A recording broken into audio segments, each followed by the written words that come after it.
One, two, three. Testing 1, 2, 3, 4, 5, 6, 7, 8, 9, 10, 11, 12, 13, 14. Cool.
I took it off, all right?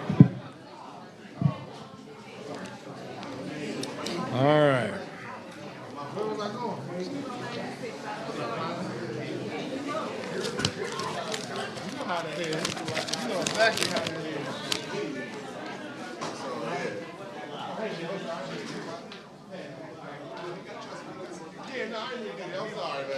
All right, everybody ready to go to work? All right. Well, today we have a really an historic announcement. We are shifting strategy as city government in a way that we have not done before.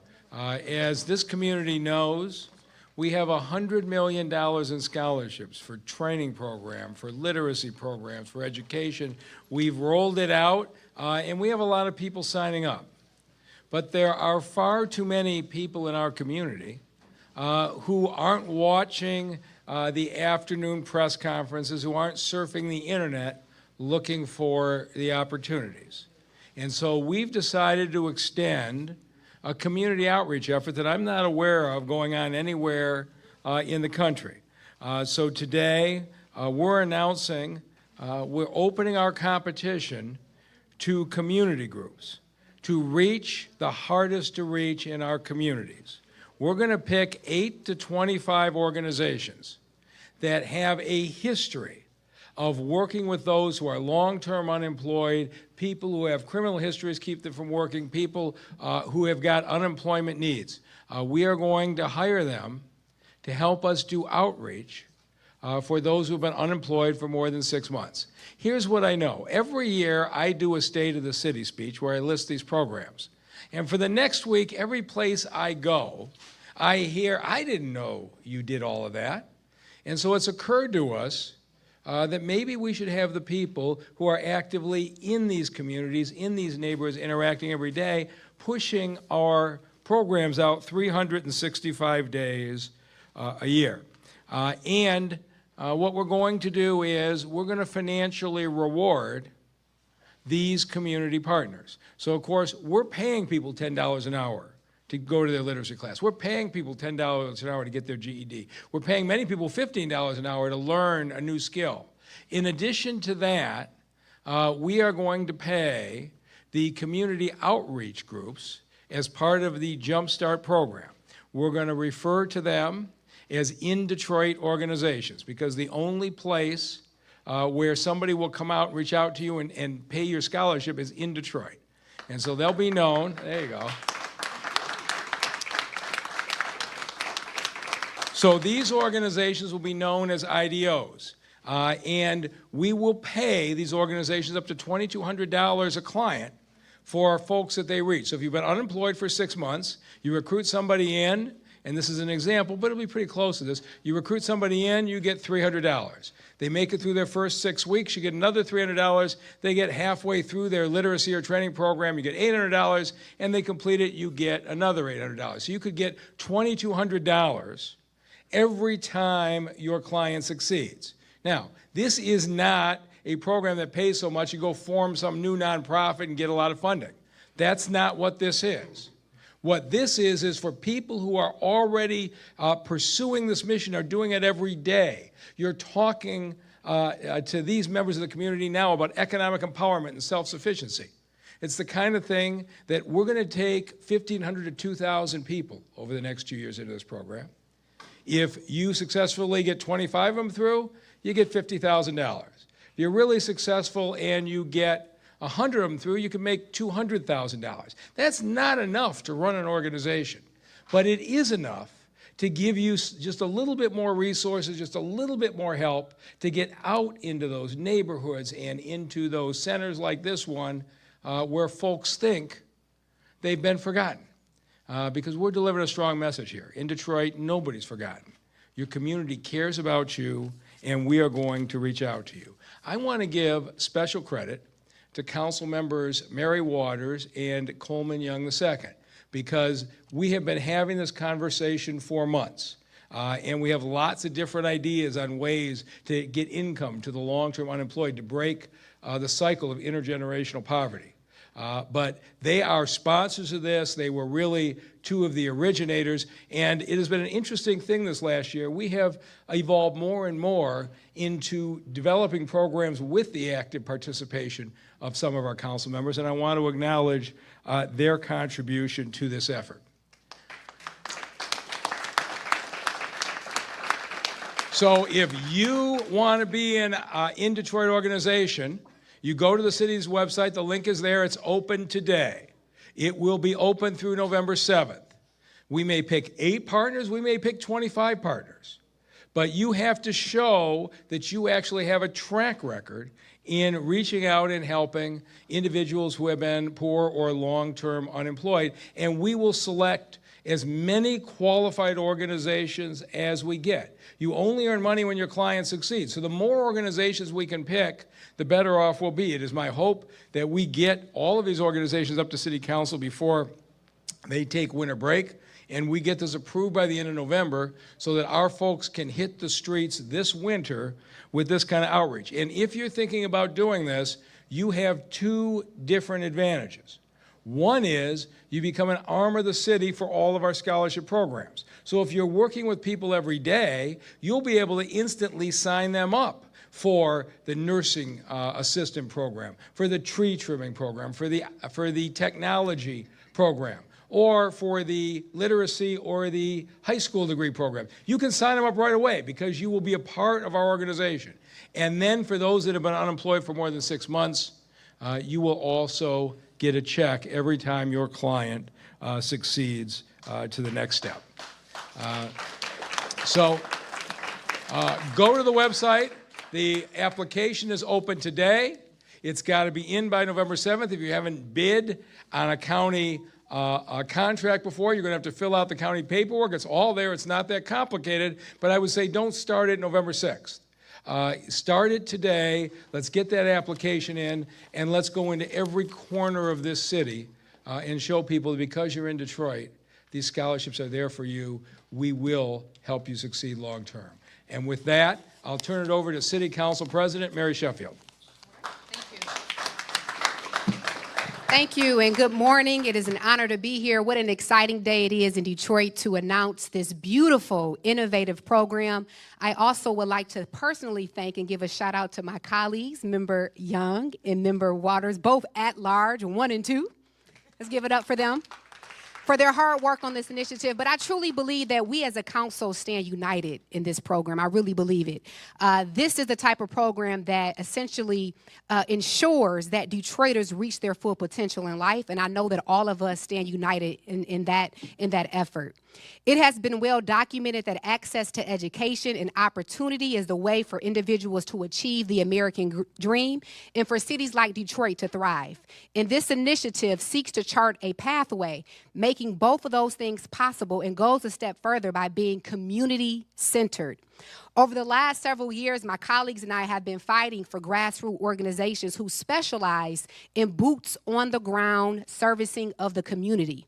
Whether it's ensuring Detroiters are counted in the census, ending poverty, or preventing violence in the neighborhoods, these organizations are best positioned and are the trusted voices to meet the people where they are and deliver tangible results for them. Historically, though, unfortunately, these organizations have been excluded from the funding opportunities due to capacity issues and/or infrastructure issues. And so the Jumpstart program also meets them where they are and provides them an opportunity to grow and expand their work and their reach.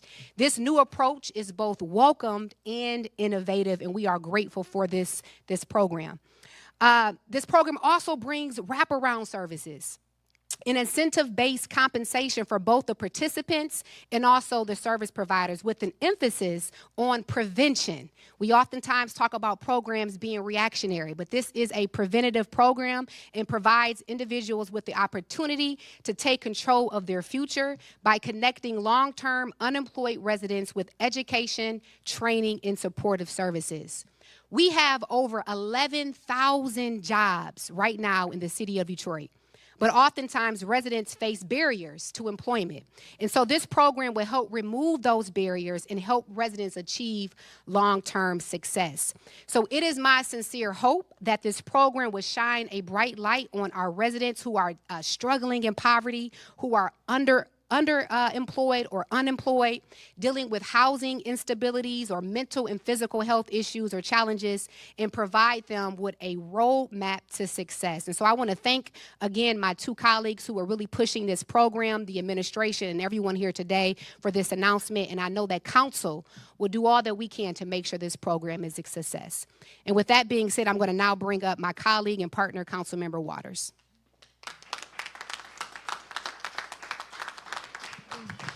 Thank you, Madam President. Thank you, Mayor Duggan, for always looking for ways to work with us so that we can get things done on behalf of the community. We sincerely appreciate that. The Jumpstart program is a Detroit good news story that lays the foundation to take on generational poverty, structural racism, and illiteracy, as well as a culture of violence and crime. Working people do not enable those evil twins, crime and violence. Now, if you think about it, if you're working, you have a job that you have to go to every single day, you're not likely to be out here committing a crime. We on Detroit City Council are responsible for protecting the health, safety, and welfare of citizens of Detroit. We must come to grips, confront, and address with resource commitments like Jumpstart, take on Detroit's shameful legacy of structural racism, poverty, and illiteracy that have erected roadblocks to full participation in achieving all that Detroit and America offers, from well-paying jobs that enable one to provide for self and family, such as decent shelter, including home ownership, transportation, medical care, education, potential to generate wealth, and overall to overcome exclusion from even hoping that all of that is achievable. And I want Detroiters to understand today that it's all achievable. We are willing to work with you. In fact, I am looking forward to many of the community organizations who will help us identify those that are in need. And then together, we'll all be able to work together to measure outcome. Because when you have a program such as this, self-reliance program, we want to make sure that it works, right?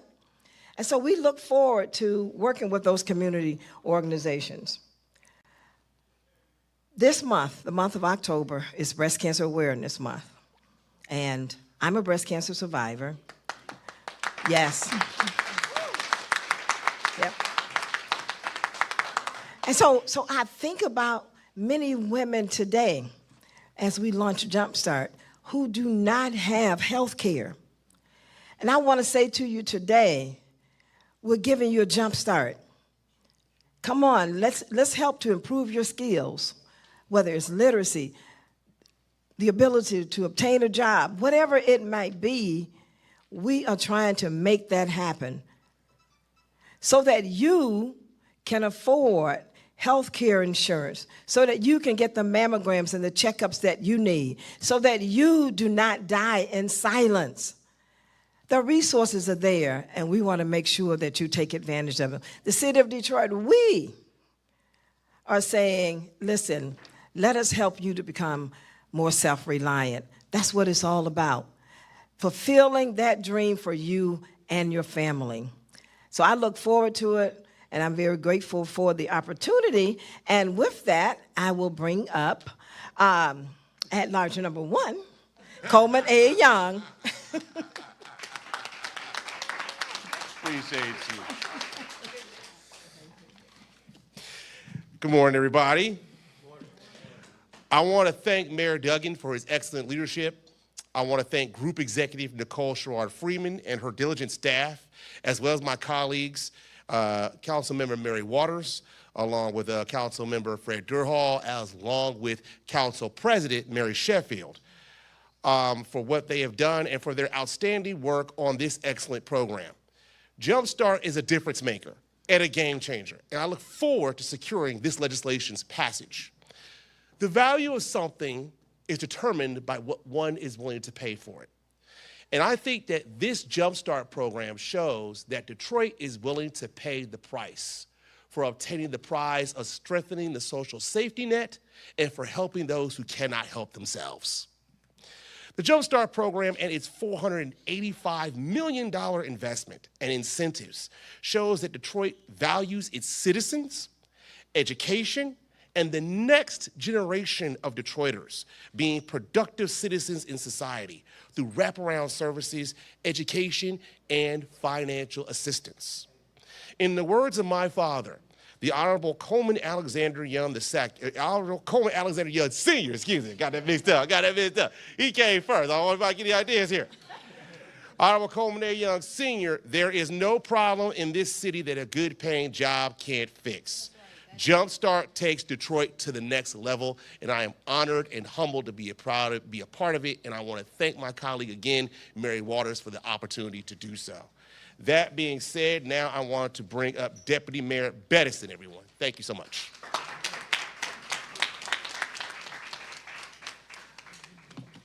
I am definitely so excited today just to be standing here and announce this program, Jumpstart. At some point in everybody's life, we all need a jumpstart, but the city of Detroit is a big, small town, and it's a relationship type town. And as much as I like to think that I'm connected to the community and, been out there with our grassroots and, our community organizers, it's still some places that I can't go. And that's why we need our in Detroit organizations. We need our Detroit organizations that are out there, the boots on the ground doing the work, to be able to reach folks where government can't quite reach.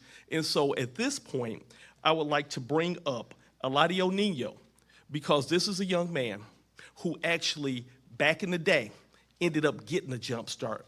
So he'll be able to tell his story and really stress the importance of the relationship of trusted individuals that got him connected to resources, because we know that the best form of advertisement is word of mouth. At this point, Eladio Nino.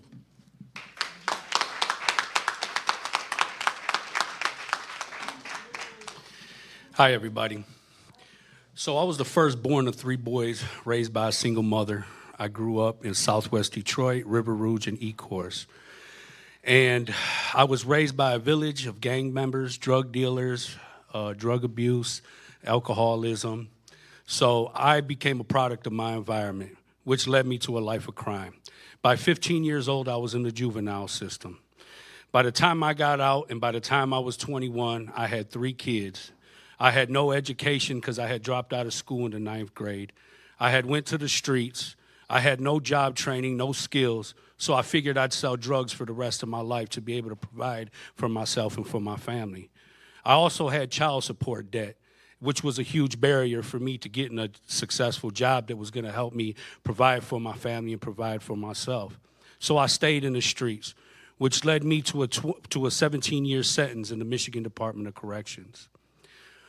After about 13, 14 years of that sentence, I started making transitions and going through spurts of growth. I got tired of being stagnant. I got tired of living with an impoverished mind state, and I wanted to be progressive. I no longer wanted to be a burden or a part of the problem, but part of the solution. So I started to educate myself and take self-help classes like critical thinking, mediation, problem solving, anger management, and I started to transition. I started to change my circle, change the conversations, change the music I listened to, change the TV shows that I watched, change the books that I was reading. And in there, I was able to make some solid commitments to myself. I didn't want to come home the same person I was going in. So while I was in prison, I found a magazine that had an article about an organization that had youth programming and provided resources in the Southwest community. So when I got home, I immediately went to this place and I utilized their tattoo removal program so that I could get my gang tattoos removed from me, because to me it was like the mark of the beast. Since I was a youth, all the decisions that I had made in my life were in accordance with the rules of engagement and the laws and ethics of the gang. So it would be hard for me to grow and fulfill my purpose and be who I was supposed to be while I was enslaved to the rules of engagement. So when I got them tattoos, utilizing that tattoo program and got my gang tattoos removed, I had shared my story with some staff members there. And eventually I ended up getting a job interview. And I am here charged as a second-degree murder, serving 17 years, and they gave me a second chance. These people were not just walking the walk. And now I have more than I've ever had in my life. They have taught me work ethics. They have taught me how to deal with technology. After 17 years, I didn't get a chance to grow with the generation of technology. I have credit cards now. I have a bank account. Prior to me being released, I wrote a letter to forgive my debt to the friend of the court, and they did. So now I'm able to have a bank account. I'm able to have credit. For the first time in my life, I voted. I thought I'd never be able to vote because I was a felon, and I've done that. I've learned about the process of registering voters. And through this organization, I became a part of another organization called the Ceasefire Outreach Team.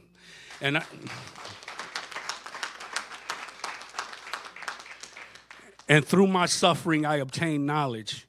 And through my knowledge, I have obtained wisdom, and I've been able to come back to my community, pour into my community, and break bread. I have an awesome team like Ceasefire and the organization that I also work with, and we have wraparound services that meet all the needs of family, from children to adults, with job training, with any assistance that you may need, healing circles, guidance.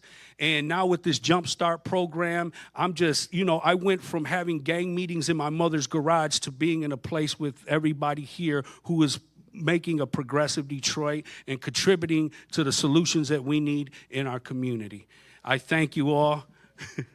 I thank you all for the opportunity, and I'm just so proud to be a part of this and be part of the solution. Thank you so much, and I pass it back to Mayor Duggan.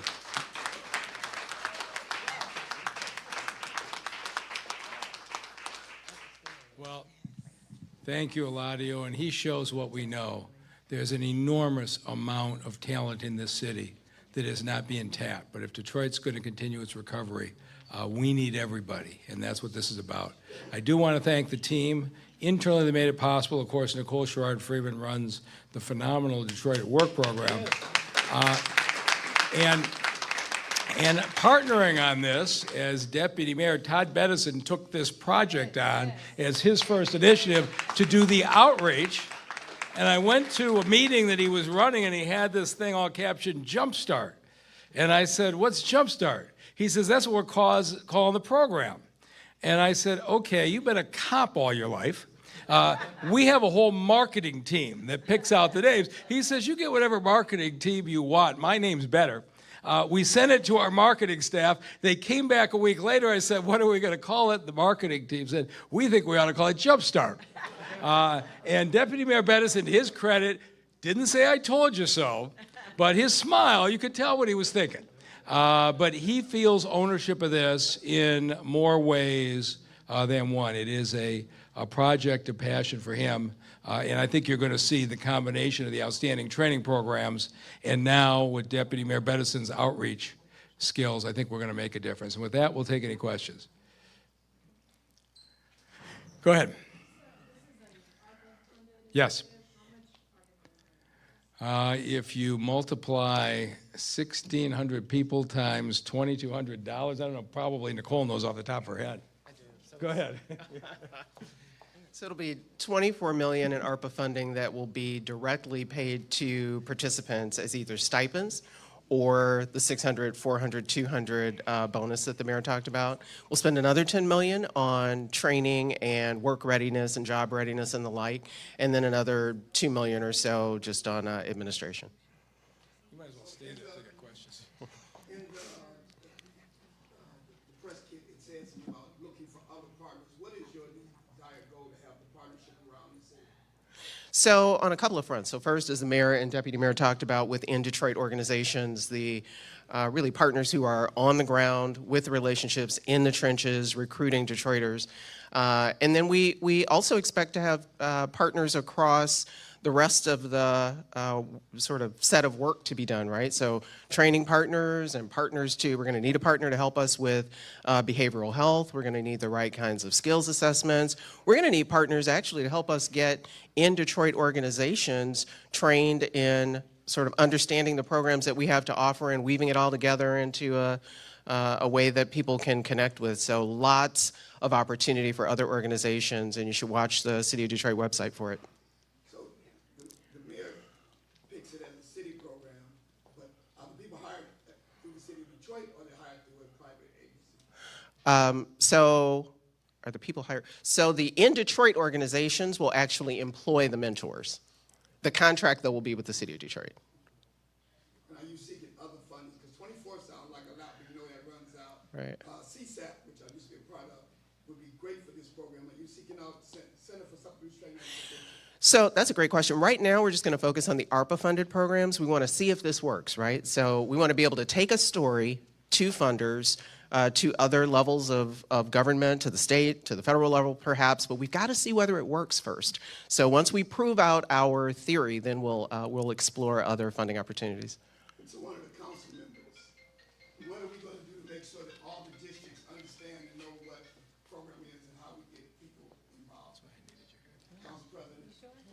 I mean, we're going to do what we do best, and that is engage with our residents. Everyone up here has district monthly newsletters that they do. They also have monthly conversations where they engage with their residents. And so as soon as the administration produces the documents, we're going to do what we do and engage our residents on the ground and make sure that they have the information, are connected to this amazing program. Thank you. Anything else? All right, thank you all very much for being here. Yeah, I got some. Before we get going, I have something I would like to present. The Capuchin Franciscan province of St. Joseph began its Detroit ministry on Mount Elliott Street in 1883, almost 140 years ago. They developed a religious mission to live and work among the poor. The friars were part of the Order of Friars Minor Capuchin, a worldwide men's Catholic religious order based in Rome. The Capuchins are spiritual advisors and confessors who made their home in Detroit on the east side in a newly platted former farmland known as Russell's Grove and today currently known as Island View, which I have lived for 17 years. I live right around the corner from here. Had to get it out. In 1924, the Blessed Father Solemnus Casey, who practiced the laying on of hands for healing the sick and scriptural miracles, and he began the Capuchin Soup Kitchen during the devastation of the 1929 Great Depression. How fitting that we are all here today amongst friends and saints to help Detroiters get back on their feet with the Jump Start Project. Because it is so fitting to be here at the Capuchin Soup Kitchen. I have brought a Spirit of Detroit Award for the Capuchin Soup Kitchen to honor them for their exceptional work in feeding the poor and helping Detroiters get back on their feet. Can the Capuchin brothers please step forward and accept this Spirit of Detroit Award for the City of Detroit, City Council, entire city.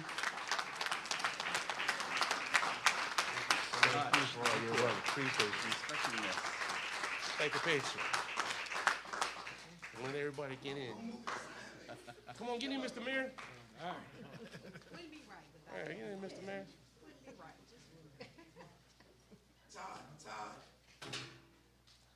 Oh, get in, Deputy.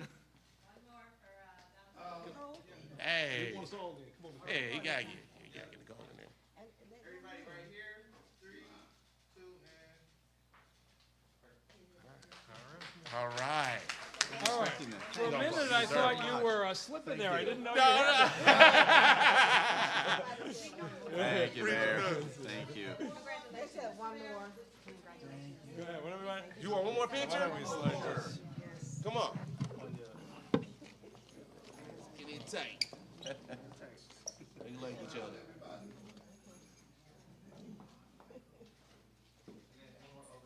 All right. Get cold in some soup.